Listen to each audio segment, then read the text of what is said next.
Olá, pessoal. Meu nome é Rick Howard. Eu fui pastor na Igreja Adventista do Sétimo Dia por cerca de 35 anos. Estou aposentado há um ano. Eu tenho que admitir que estou trabalhando mais hoje do que jamais trabalhei em minha vida.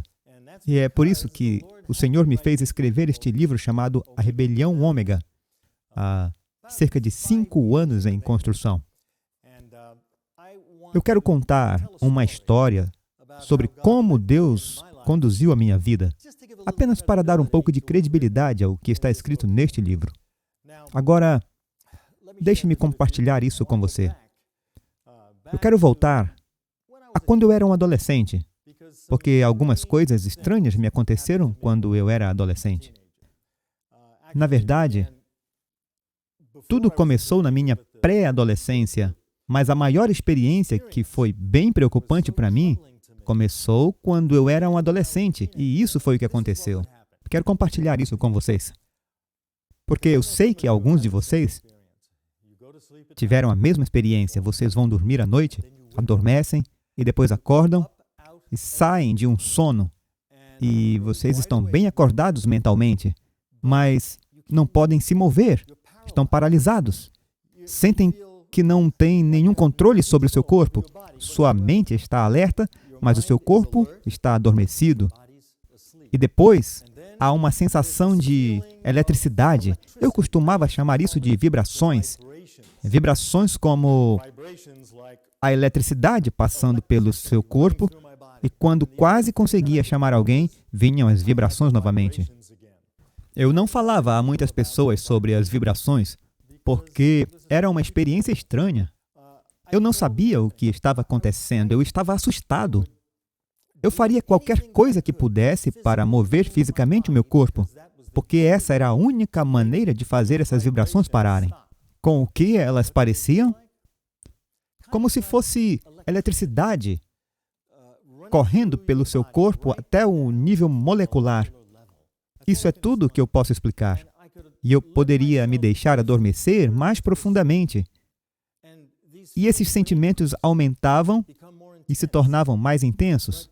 Mas então, se eu me esforçasse para despertar e ficar mais alerta e mais desperto, eles diminuíam, e a única maneira de fazê-los parar era movimentando uma perna, um braço, qualquer coisa.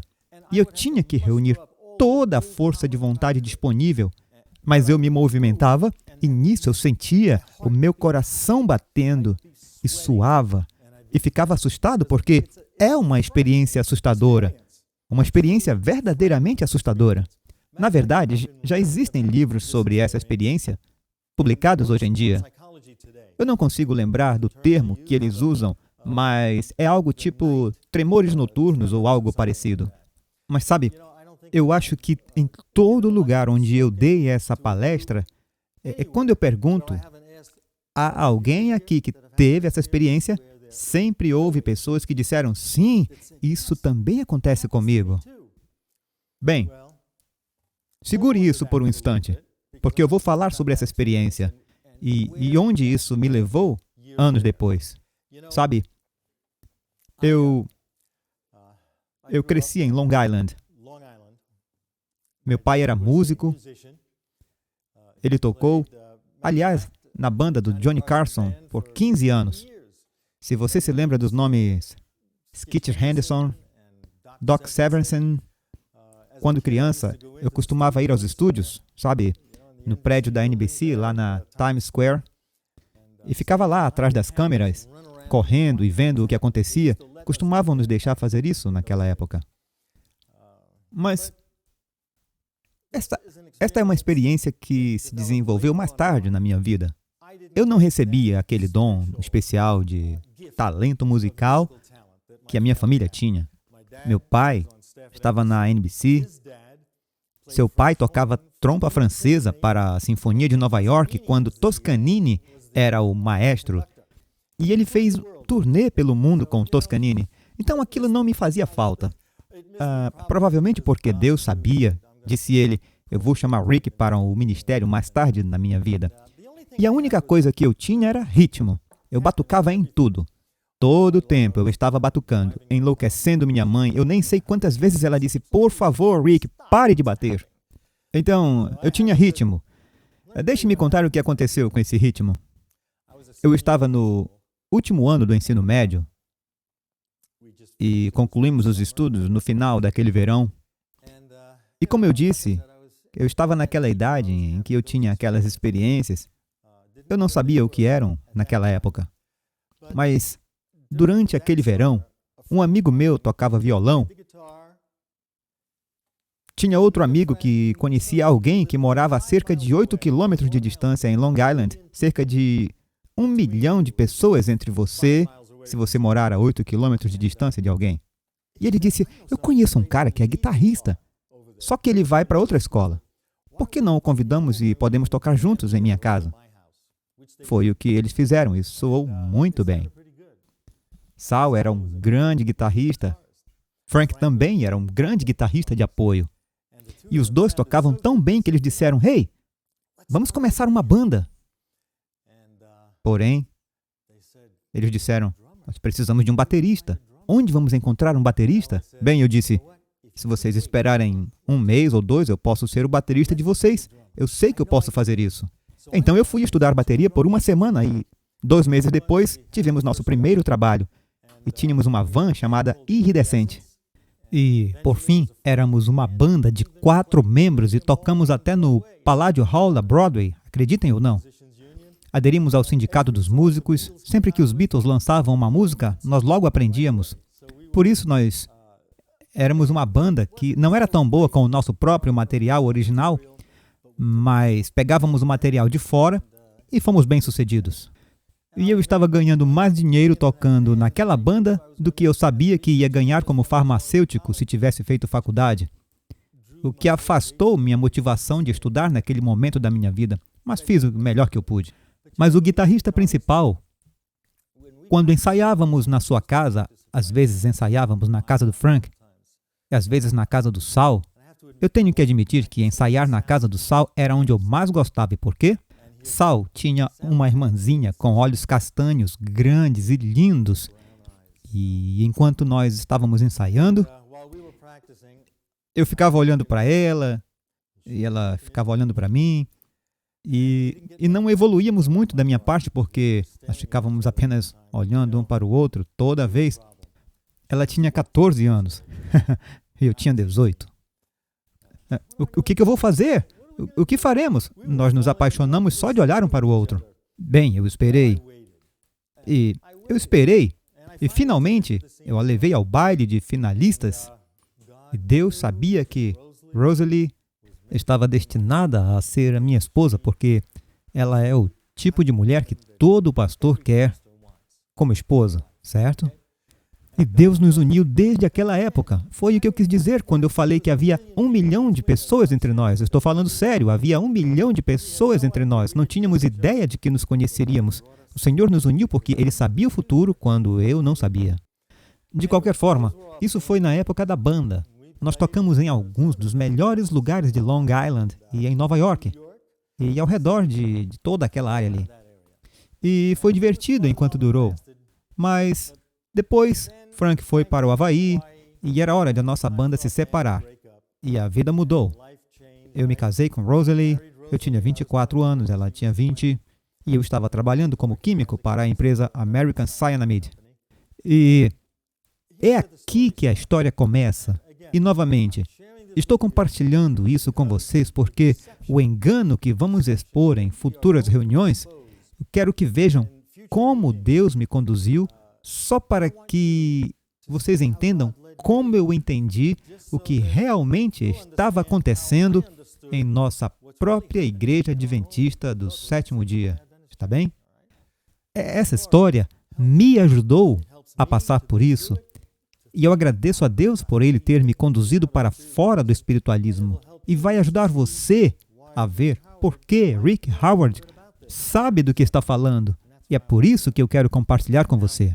Agora, aqui eu estava trabalhando para a empresa americana de química orgânica Cyanamid e eu me lembro de um almoço em que eu saí e, depois de comer, eu fui a uma livraria Eu olhei alguns livros numa prateleira e vi um livro intitulado Viagens para Fora do Corpo, do Dr. Robert Monroe. Eu disse, viagens para fora do corpo? Esse tipo de coisa me fascinava. Eu não sei porquê, eu estava sempre interessado no sobrenatural. Eu ia à igreja com a minha mãe entre os 18 e 19 anos. Eu não era, de fato, um cristão, mas eu acreditava que havia algo e eu queria saber o que era esse algo. Eu vi este livro e disse, isso me parece interessante, eu vou levá-lo. Peguei o livro e comecei a lê-lo.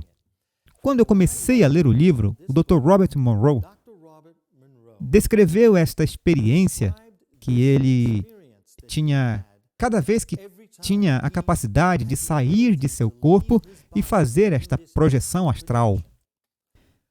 E a experiência que ele descreveu foi exatamente o que eu descrevi a vocês há alguns minutos, onde ele se deslocava para este diferente nível alterado de consciência e ele sentia esta vibração, essa sensação elétrica por todo o seu corpo. E como ele estava bem desperto mentalmente, mas não conseguia se mover, estava paralisado, tudo era o mesmo. Agora, você não imagina como eu me senti quando li isso. Ali estou eu, e eu não creio em nada, exceto que tem que haver algo.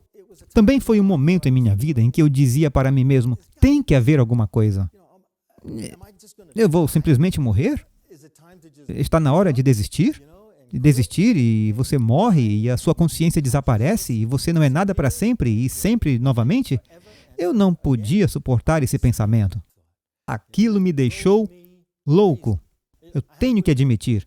Porque eu vi meu avô, o trompetista francês de Toscanini, a Sinfonia de Nova York. Eu o vi ter cerca de 15 ataques cardíacos. E quando eu tinha uns 10 anos de idade, ele finalmente disse, eu já vivi o suficiente, eu vou morrer. Não me traga mais água, não me traga comida. E ele estava falando sério. E ele morreu.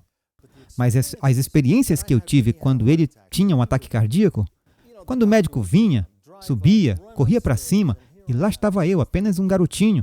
E eu esperava o médico descer e eu perguntava, você viu se ele ainda está vivo? O vovô ainda está vivo? Ali estava eu, um garotinho, pensando na morte o tempo todo. Era difícil, não era fácil. Eu era muito jovem para estar pensando em coisas assim o tempo todo, mas eu estava. E eu penso nesse cenário, mais tarde, agora com 25 anos, eu estou pensando na morte o tempo todo. Para onde você vai quando morre?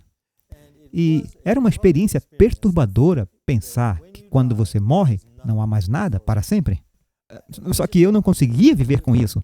E eu sempre dizia, tem que haver alguma coisa, tem que haver um Deus no céu. E eu não sei quem Ele é, mas eu não vim aqui por acaso. Quando era um cientista, eu via as coisas ao meu redor e eu via como tudo era perfeito. Como havia aquela organização na natureza, eu notei que quando se olha para qualquer coisa que o homem constrói, quanto mais se olha para ela, mais se investiga, mais desordenada ela fica. Quando você olha para as coisas da natureza, com microscopia eletrônica, ela se torna cada vez mais bonita e organizada. Você vê estruturas de cristal que são simplesmente fascinantes. E eu sempre disse a mim mesmo, o homem faz algo e acaba virando uma bagunça. Você constrói uma casa, você volta 100 anos depois, ela está desmoronando. E há um termo chamado entropia, que os cientistas usam, onde as coisas se desfazem. É a coisa natural, é quando algo é feito, mas com o tempo perde sua estrutura original e se torna cada vez pior, até que se desintegra e não existe mais. Bem, se este é o caso, eu disse para mim mesmo, alguém tinha que tornar tudo tão bonito lá atrás, no início. Estamos olhando para isso hoje, caindo aos pedaços, mas quem fez a estrutura tão perfeita em primeiro lugar? Então, mesmo como cientista, não cristão, sem saber quem era Deus, Eu realmente acreditava que havia alguém lá em cima, há um Deus, havia alguém que fez tudo, tem que haver. E aqui estava eu, com este livro, este médico Robert Monroe, e quando eu li sobre estas coisas, finalmente eu disse, isso significa que existe um poder sobrenatural. Se uma pessoa pode deixar seu corpo e ir para algum mundo espiritual, eu sabia que eu estava tendo experiências exatamente como o livro descrevia. Eu disse, isso é fascinante para mim. E eu estou dizendo a mim mesmo, Rick, o que é a coisa mais importante que você deve fazer com sua vida? Tem algo que eu possa pensar que seja mais importante do que procurar a resposta para de onde eu vim? Qual é o propósito da minha existência? Por que eu estou aqui? Para onde estou indo quando morrer? Eu comecei a pensar assim a partir daquele dia. Depois de receber aquele livro, eu disse, esse é um poder real. Eu sabia, eu tinha em minha vida, era algo que eu estava experimentando. E eu só conseguia pensar que não há nada mais importante para um ser humano fazer do que procurar o sentido de sua existência enquanto ele está vivo. E aqui estou eu, trabalhando em química, e eu estou cada vez menos interessado no meu trabalho e cada vez mais interessado em encontrar a resposta para a pergunta, por que eu estou aqui? Do que se trata a vida? Há algo mais importante para buscar, então, o propósito da vida? Isso estava me levando a procurar, a descobrir qual é o propósito da vida.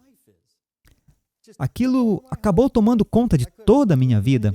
Eu não podia fazer mais nada. Vou trabalhar? Era nisso que eu estava pensando. Volto do trabalho para casa? Era nisso que eu estava pensando. Então eu comecei a procurar. E minha busca me levou primeiro ao método Silva de controle da mente.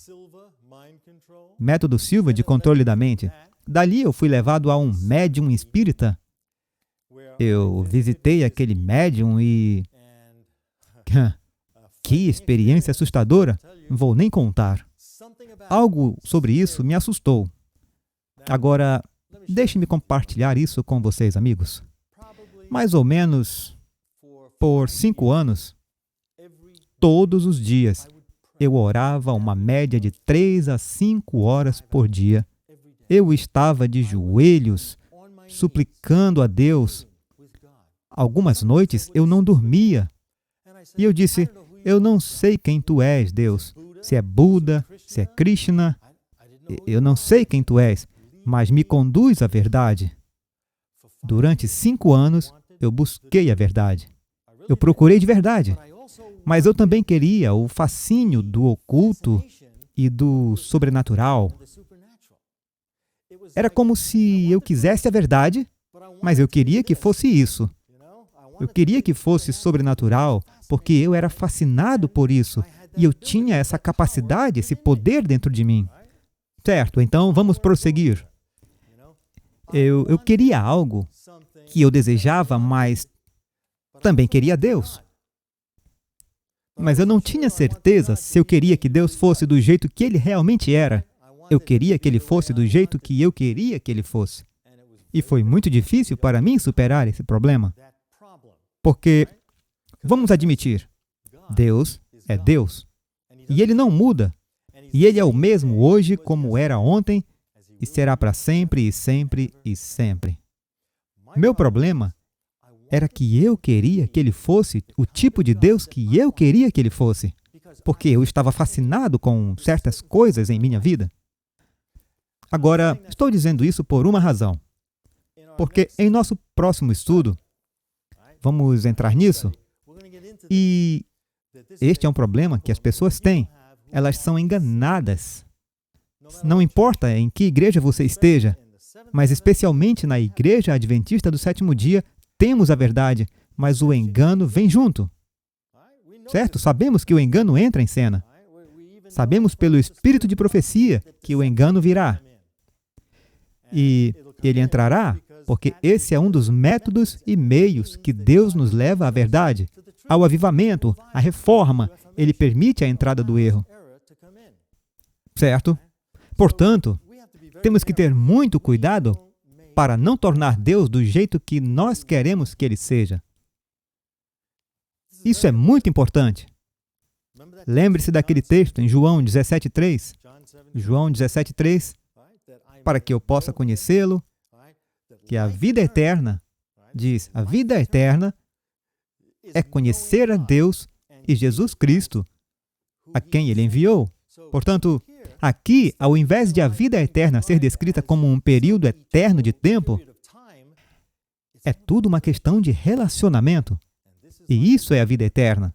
Que eles possam conhecer a Ti, o único Deus verdadeiro, e Jesus Cristo, a quem Tu enviaste. A vida eterna é descrita aqui como qualidade e não como duração de tempo.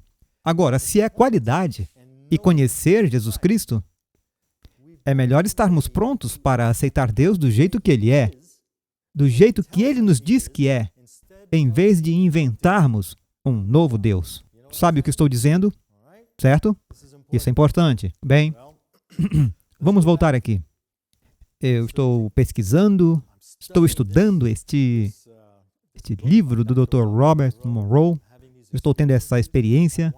Acabo indo a uma médium espiritual e ela me diz que eu tenho este poder, que eu vou ser um médium espiritual,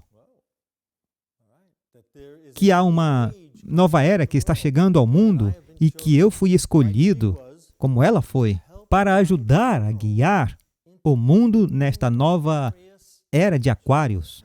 Você já deve ter ouvido falar disso antes, a era de Aquários. Certo? Agora ela me contou coisas sobre mim que eu sabia que ela não poderia saber a menos que tivesse algum tipo de poder sobrenatural. Quer dizer, eu não sabia como funcionava naquela época. Eu não sabia que ela realmente tinha um espírito familiar e, por si só, não sabia nada a meu respeito. Que não era nenhum poder que ela tinha. Era um anjo caído que sabia tudo sobre mim e lhe comunicava esse conhecimento.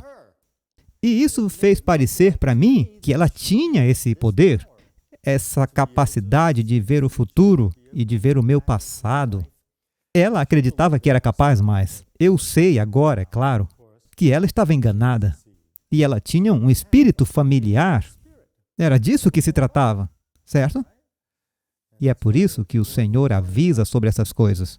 Bem, uma noite eu fui a uma sessão na casa dela e nessa sessão me foi dada uma mensagem. Apareceu um pequeno espírito chamado Richard e a mensagem era para mim e a mensagem era: você está no caminho certo e não há como voltar atrás. Uau! Certo? Foi uma noite que eu me lembro. Eu dirigi até a casa dela com a pior dor de cabeça que eu já tive em minha vida. Foi realmente a pior dor de cabeça que eu já tive em minha vida. E eu sentei naquele círculo com o resto dos discípulos daquela médium espiritual e a mulher sentada ao meu lado disse: alguém está com dor de cabeça. Eu disse: sim, sou eu. E ela disse: eu posso senti-la. Está bem aqui em cima, do lado direito da sua cabeça. E ela estava certa, estava latejando e latejando. Isso era o que estava acontecendo naquele pequeno círculo de pessoas, certo? Fenômenos sobrenaturais, certo? Estava acontecendo. E essas pessoas que eu não conhecia, eu pensava que estava indo para a sua casa sozinho. Eu estava no meio de um grupo de pessoas que eram todos discípulos dela, numa sessão espírita, e eu fiquei muito desconfortável. E eu fui para casa naquela noite com aquela mensagem: Rick, você está no caminho certo e não tem como voltar atrás.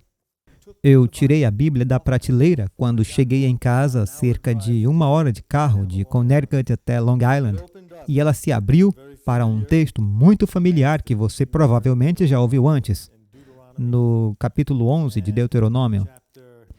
Eu vou lhes dizer, sem olhar, que entre o teu povo não se encontre alguém que queime seu filho ou filha.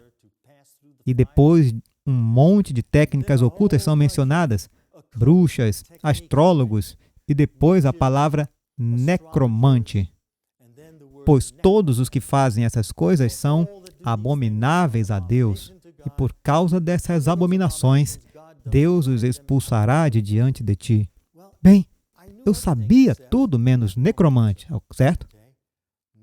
Necromante O que isso significa? Fui buscar o meu dicionário, procurei. Alguém que se comunica com os mortos. Eu disse, cara, foi o que eu acabei de fazer. Foi de onde eu acabei de vir. Uma sessão em que estávamos nos comunicando com os mortos.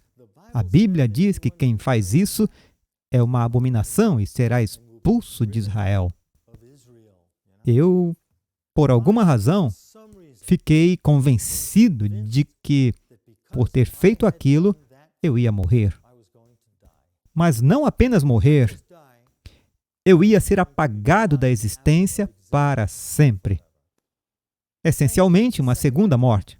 Eu sei como os perdidos se sentirão no final dos tempos, quando não houver mais esperança, e eles souberem que serão destruídos para sempre. Porque foi assim que eu me senti. E eu me senti assim durante dias. E eu não conseguia nem dormir por dias, porque eu acreditava que assim que dormisse eu iria morrer e nunca mais acordaria, nunca mais. Eu tinha minha irmã, Gail. Com minha mão no peito, eu disse, Gail, se eu parar de respirar, me sacuda, não me deixe adormecer, porque eu vou morrer. Vou te contar, foi uma experiência bastante assustadora. Eu superei aquilo, não sei como, provavelmente Deus. Mesmo quando eu não conhecia o verdadeiro Deus, eu sei que Ele estava me vigiando. E eu disse, tudo bem, não mais religião. Eu tenho que lidar com isso por mim mesmo. Por 4 anos se passaram e eu estou estudando todas as religiões do mundo. Tenho lido tudo o que eu posso. Cristianismo, budismo, hinduísmo, etc. Uma biblioteca construída. Eu li tudo. E meu problema era que, sempre que eu estudava uma religião, eu encontrava contradições de autores que estavam escrevendo sobre a mesma religião. Eu lia um autor hindu e ele dizia isso. Eu lia outro autor hindu supostamente inspirado e ele dizia algo diferente. E isso estava me levando à distração. Como poderia ser? Havia algo me perturbando mais do que qualquer coisa. Eu queria ser santo. Eu sabia que eu era um pecador. Eu sabia que havia coisas em minha vida que eu não gostava. Eu queria renunciar e não tinha poder para parar de fazer as coisas que eu sabia que estavam erradas em minha vida.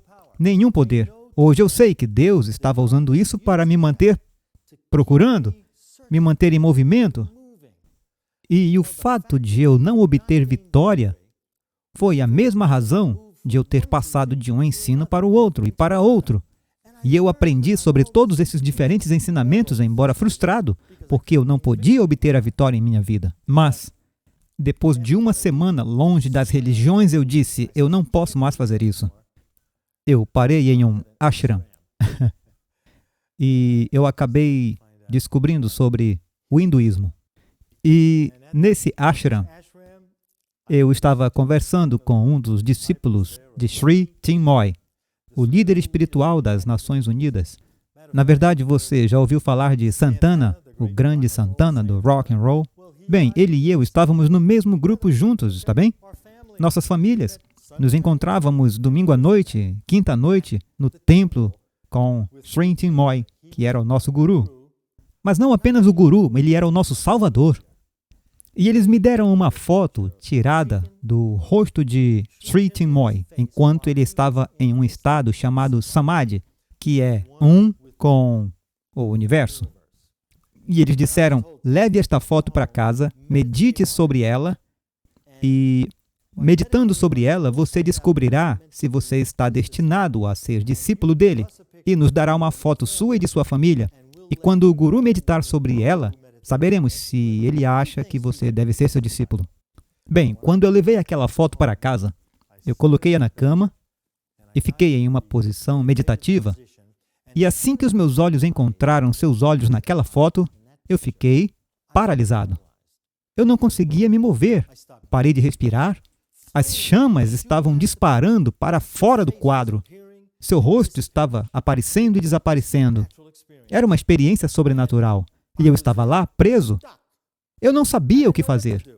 E aqui estou eu, olhando para esta foto. Eu não consigo me mover, eu estou paralisado, não estou respirando, e eu estou observando esta exibição de luz, chamas, cor e tudo mais. E de repente, tão rápido quanto começou, Para. E tudo volta ao normal. Eu subo e corro na sala de estar e eu digo, Rosalie, você não vai acreditar no que acabou de acontecer. Eu expliquei o que aconteceu. Eu não entendi tudo, mas no dia seguinte, descendo de Stamford, Connecticut, parei exatamente naquele ashram e tinha aquela foto. Eu disse, deixe-me contar o que aconteceu. Quando eu lhe contei o que aconteceu, este discípulo disse, oh, isso é maravilhoso! Isso significa que você está destinado a ser seu discípulo. E o guru teve a mesma experiência com a sua foto. E nos disse que você está destinado a ser seu discípulo. E eu fui aceito na mais alta ordem dos seus discípulos. Ok? Nós aprendemos durante o ano seguinte que Sri Chinmoy era o nosso Salvador. E Sri Chinmoy também disse que a Bíblia Sagrada, este livro, é a verdade. Tudo bem? Este é um verdadeiro caminho para Deus. Tudo bem. Então, isso foi reconfortante. Então comecei a estudar a Bíblia ainda mais do que eu a estudei nos últimos 4 anos. E isso continua no ano seguinte. 2 vezes por semana, Rosalie vestia seu sari indiano. Eu me vestia de branco. Se alguns de vocês alguma vez gostou de rock e já viu Santana vestido de branco, todos nós tínhamos que nos vestir de branco. Bem, não sei o que aconteceu com o Santana hoje em dia. Ele ainda está por aí, mas não está mais com Sri Chinmoy. Sri Chinmoy faleceu. Ele se foi. Ele foi o único que esteve na TV várias vezes, realizando grandes feitos de força. Ele levantava automóveis, coisas assim. Não sei se você já ouviu, mas, de qualquer forma, ao estudar a Bíblia, eu me deparo com Atos 4:12. Talvez você conheça. Ele diz, não há nenhum outro nome entre os homens pelo qual devamos ser salvos, se referindo a Jesus Cristo. Agora, de repente, eu estou tendo um problema.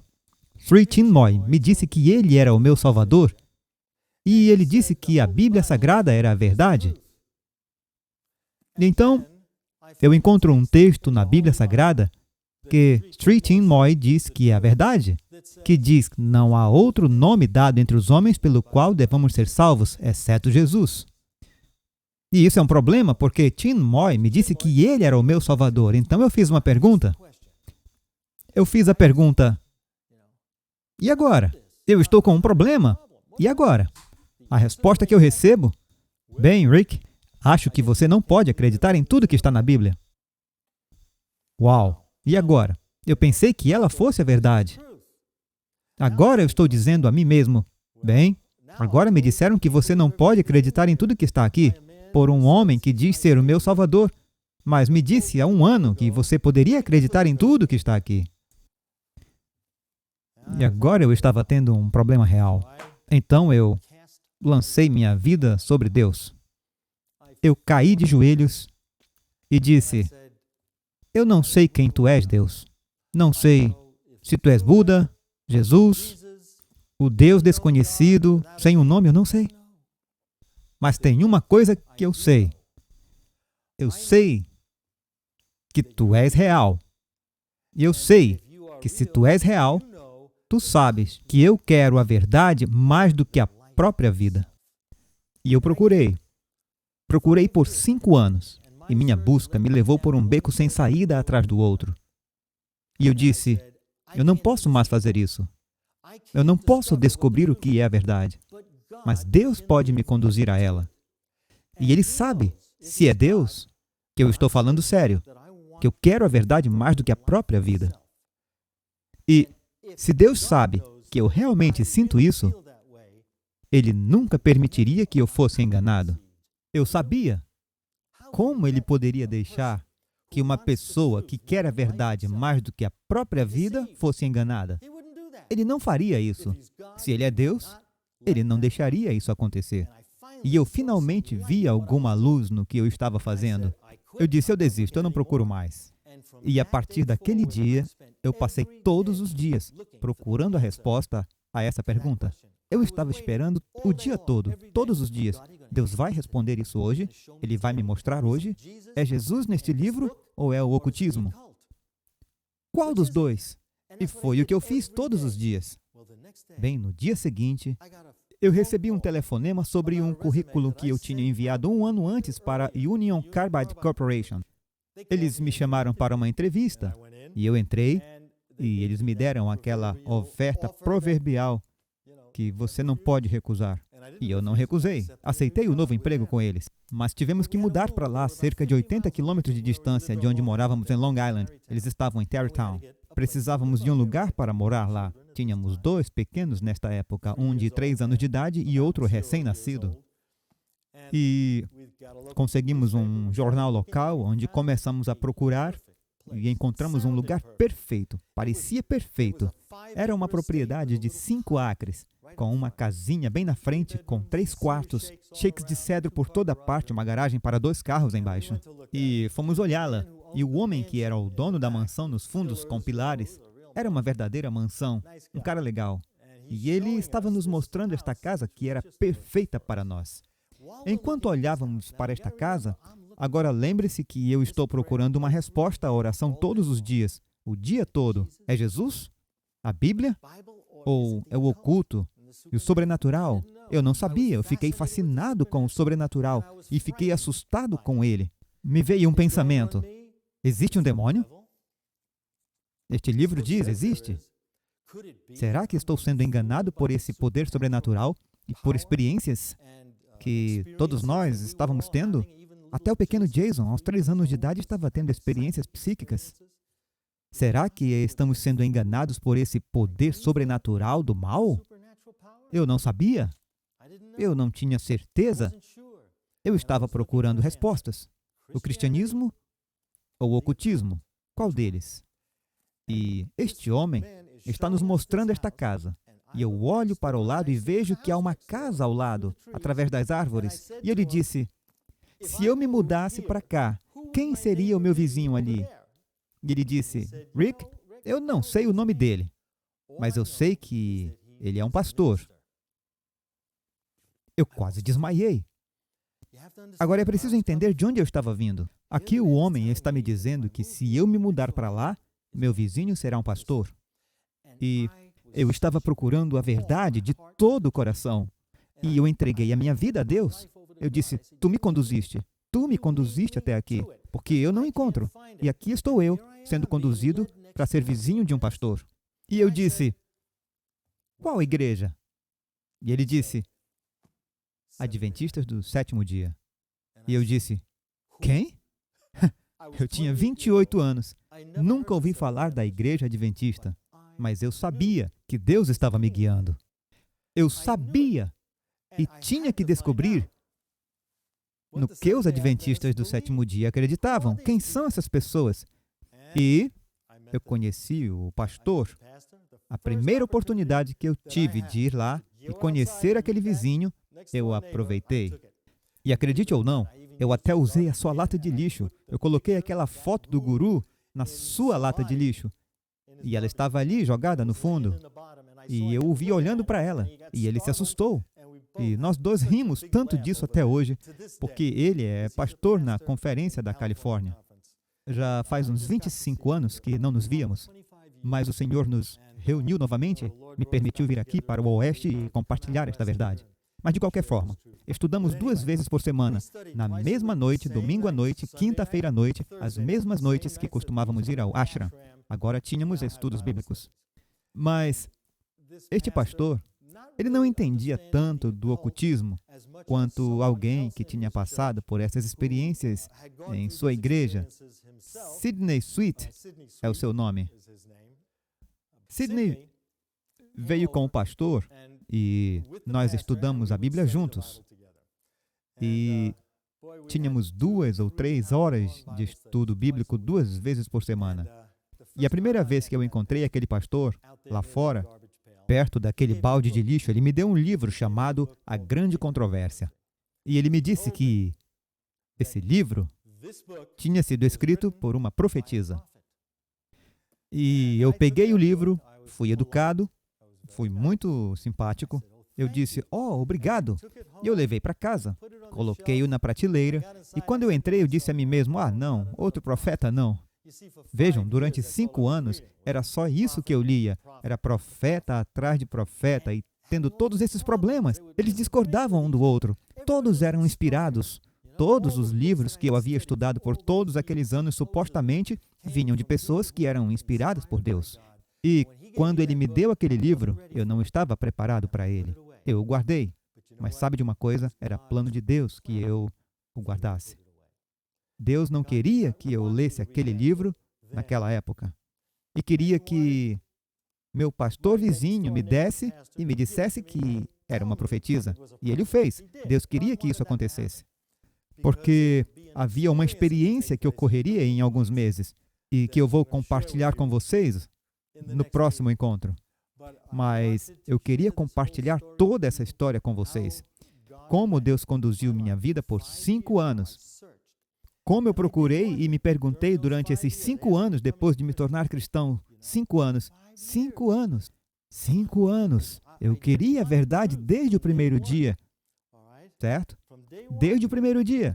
Mas o Senhor tinha outro plano. O Senhor queria que eu tivesse as experiências que eu tive durante esses 5 anos por uma razão. Uma razão que eu só entenderia 35 anos depois, quando estava me aposentando do ministério, certo? Sendo essa a razão, a experiência que adquiri, as coisas que aprendi durante esses 5 anos de busca da verdade, me permitiram ser capaz de detectar os enganos que estão na igreja hoje. Se eu não passasse pelo que passei naquela época, eu não seria capaz de ver exatamente o que está acontecendo nestes ensinamentos de formação espiritual. É disso que vamos falar, desta formação espiritual que se infiltrou em nossa igreja. Um ensinamento católico romano. Um ensinamento católico romano que o Papa João Paulo II, que faleceu há anos atrás, em sua própria escrita, diz, em sua maior carta apostólica, diz, é a principal ferramenta na evangelização do mundo inteiro, certo? Pense nisso. Formação espiritual, espiritualidade contemplativa. É assim que está sendo chamado hoje em dia? Orações centrantes, certo? Uma oração que o conduza a um estado de consciência alterado, inserindo no próprio coração dessa disciplina católica romana, que chamamos de formação espiritual, pretende ser a principal ferramenta na evangelização do mundo, segundo o Papa João Paulo II. Agora, nós, como adventistas do sétimo dia, sabemos que o mundo inteiro se maravilha diante da besta no final dos tempos, não é verdade? Sabemos disso. Acreditamos que é o coração da mensagem dos 3 anjos, não é? Sabemos que isso acontecerá. E aqui estamos sendo informados pelo único Papa que o mundo provavelmente amou mais do que qualquer outro Papa que já tenha vivido. Ele diz que este ensinamento que vocês adotaram em nossa própria igreja é a principal ferramenta a ser usada para conquistar o mundo inteiro de volta ao catolicismo romano. Isso não é interessante? Isso é um fato. Isso é um fato, certo? E é por isso que o Senhor me fez escrever este livro. E você pode ler essa carta apostólica aqui nas páginas 189 e 190. Essas são as palavras do próprio Papa. Na verdade, eu vou lê-las para você agora mesmo. Esta é da mão do Papa João Paulo II. Dignos de menção especial são os vários projetos para fazer com que a vida contemplativa se enraize. A vida contemplativa é formação espiritual. O aspecto sobrenatural desse ensinamento, onde se ensina a entrar em um estado de consciência alterado. É isso que é o silêncio, e tem muitos outros nomes: solidão, quietude, lugar tranquilo. Tem centenas de nomes que são usados pelos defensores da formação espiritual em todas as partes do mundo. Certo? Merecem menção especial os vários projetos para enraizar a vida contemplativa, já que a vida contemplativa pertence à plenitude da Igreja. O que o Papa está dizendo é nosso ensinamento. E sabemos que é desenvolvido a partir dos 13 exercícios espirituais de Inácio de Loyola. Loyola, o fundador dos jesuítas, aquele que aprendemos no Espírito de Profecia, é uma das organizações mais cruéis do mundo, certo? Certo? Os jesuítas são destacados na grande controvérsia e nos é dito que é uma das organizações mais cruéis que já existiu. Inácio de Loyola é o fundador do projeto. E em nosso próximo encontro, vamos falar sobre o reavivamento espiritual e a experiência que Inácio de Loyola teve como contemporâneo de Martinho Lutero. Os dois buscaram a Deus. Falaremos sobre isso mais tarde, mas ouçam isso agora. Os institutos religiosos da vida contemplativa e da vida ativa têm desempenhado e ainda desempenham o papel principal na evangelização do mundo. Amigos, vocês ouviram isso? A Igreja Católica Romana, o Papa, está dizendo que este ensinamento é nosso, que vem da Igreja, da espiritualidade contemplativa. E agora, temos institutos em todos os lugares que deveriam ser estabelecidos para ensiná-lo. E eles têm, porque nosso povo já foi lá para aprendê-lo. E depois nos dizem, ele desempenha o papel principal na evangelização do mundo. Sabe, como adventistas do sétimo dia, sabemos o que sabemos, que o mundo inteiro vai ser conquistado por um curto período de tempo no fim do mundo ao catolicismo romano, ou para apoiar o catolicismo romano. É melhor aprendermos do que se trata, não acha? Sim? Você não acha que isso é importante o suficiente para que possamos entender de onde veio esse ensinamento? E devemos ensiná-lo? Nós não fizemos isso? Temos pessoas em nossa igreja que simplesmente foram a esses institutos, aprenderam a disciplina, esta disciplina católica romana, trouxeram-na de volta à nossa igreja e agora ela está sendo ensinada em nossas faculdades e em outros lugares. E por muitos dos nossos líderes da nossa igreja. Agora, pessoal, eu digo líderes, Deus com certeza conduziu nossos líderes às posições que eles ocupam, certo? Eu sei que esta é a igreja de Deus, sem dúvida.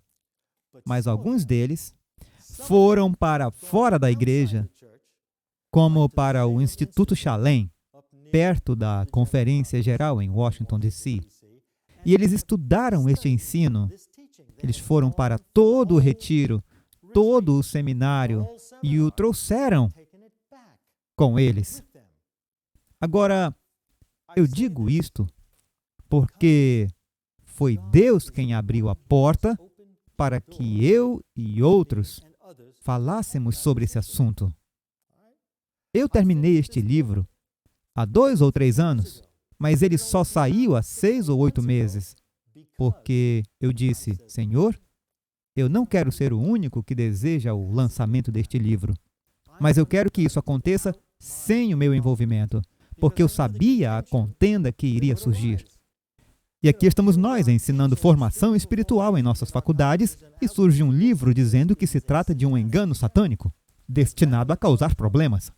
Eu não queria ser o único a trazê-lo à tona na hora errada. Então eu recuei e comecei a orar. E eu digo uma coisa, pessoal, após 35 anos de ministério, aprendi mais nos últimos 3 anos, orando e pedindo a Deus para não ser o único a trazer o ensinamento deste livro que expõe este engano. Eu aprendi mais sobre como me relacionar com Deus do que nos 33 anos anteriores.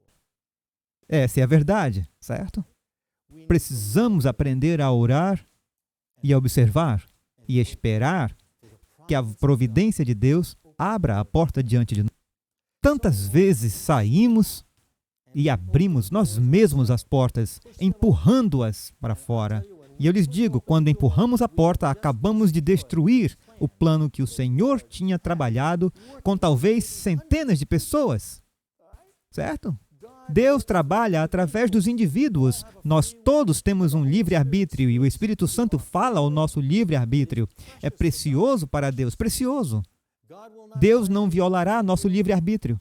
Ele nunca violará o nosso livre-arbítrio. Mas Satanás, sim. Satanás, com certeza, se moverá para dentro, se ele puder. Se ele puder. Assim, novamente eu digo, aprende mais esperando e observando. E a publicação deste livro, eu não tive nada a ver com isso. Tudo que eu fiz foi escrevê-lo, mas Deus usou outros, sem que eu me envolvesse de alguma forma. E foi tão providencial para as pessoas que estavam envolvidas, elas sabiam que a mão de Deus estava nisso. E foi isso que fez o livro sair. E eu vou compartilhar isso com vocês em um minuto posterior. Eu queria compartilhar todas essas coisas com vocês. Neste momento apenas este testemunho, esta pequena história de como Deus conduziu em minha vida e até o momento de escrever este livro. Só para que vocês pudessem ver que eu estudei essas coisas. E quando vi as técnicas e os métodos usados na oração contemplativa, na oração centrada, e como as pessoas entraram nesses estados alterados de consciência, no que pensavam ser a presença de Deus. Quero dizer, as pessoas que entram no silêncio acreditavam que tinham entrado na presença de Deus, certo? Eu sabia, quando li isso, quando vi que elas estavam enganadas, porque elas estavam usando as mesmas técnicas e métodos que eu usava quando estava no ocultismo, no hinduísmo. Pessoal, o misticismo usa métodos para entrar em comunhão direta com a divindade. Isso é o que é o misticismo. Deus não nos deu um método, certo? Ele nos deu 3 maneiras diferentes de nos comunicarmos com Ele. A palavra de Deus, aqui mesmo em sua palavra, pela unção do Espírito Santo falando ao meu coração, dando-me impressões, certo? É assim que Deus fala conosco. E isso ainda é uma voz pequena, isso é real, mas é quando Deus escolhe se comunicar comigo dessa maneira, certo? Você estuda a palavra de Deus, você ora, e quando Deus quer falar comigo, Ele vai falar. Mas eu não tenho o direito de entrar em meu armário e alterar a minha consciência, acreditando que, por ter alterado a minha consciência e feito esta oração centrante, Deus vai entrar em minha presença. Isso coloca Deus sob meu controle, não é? Você vê? Deus nunca disse para agirmos assim. Nunca. Na verdade, você lê aquelas pessoas no Antigo Testamento que vieram à presença de Deus porque Deus escolheu manifestar-se a elas e elas caem com a face no chão, com medo, uma espécie de medo de que teriam um pecado em suas vidas, de que teriam algo acontecendo que desonraria a Deus. Muito diferente das experiências que as pessoas hoje têm quando chamam Deus em sua presença, como entrar em algum estado de consciência sobrenatural alterado. Eles sentem essa alegria, essa felicidade. Pessoal, olhem, existe alegria e existe felicidade, certo? Mas eu não tenho o direito de acreditar que posso chamar a presença de Deus até mim sempre que me apetecer. O que significa que eu tenho um pouco de tempo. Vou me esconder agora, vou fechar os olhos, vou entrar em um estado alterado e atrair a presença de Deus para mim em silêncio. Não. Esse é o pecado da presunção. Se alguma vez houve alguém presumindo que eu possa chamar a presença de Deus até mim sempre que me apetecer, você entende? Este é um ensinamento perigoso e nós vamos ver um pouco mais nas próximas sessões, ok? Sobre o porquê é tão perigoso, mas envolve o que acabei de compartilhar com você. Mas eu queria que você visse como isso funciona. Eu queria que você visse por que Deus me permitiu durante 5 anos vagando pela escuridão do oculto, pelo ensino do oculto e da ciência. Foi para aprender a respeito e pudesse identificar isso hoje. E há vários outros que Deus tocou e conduziu há muito tempo, assim como Ele fez comigo, para este exato momento em nossa igreja. Por isso, vamos fazer uma pausa agora e agradecemos. Que Deus o abençoe.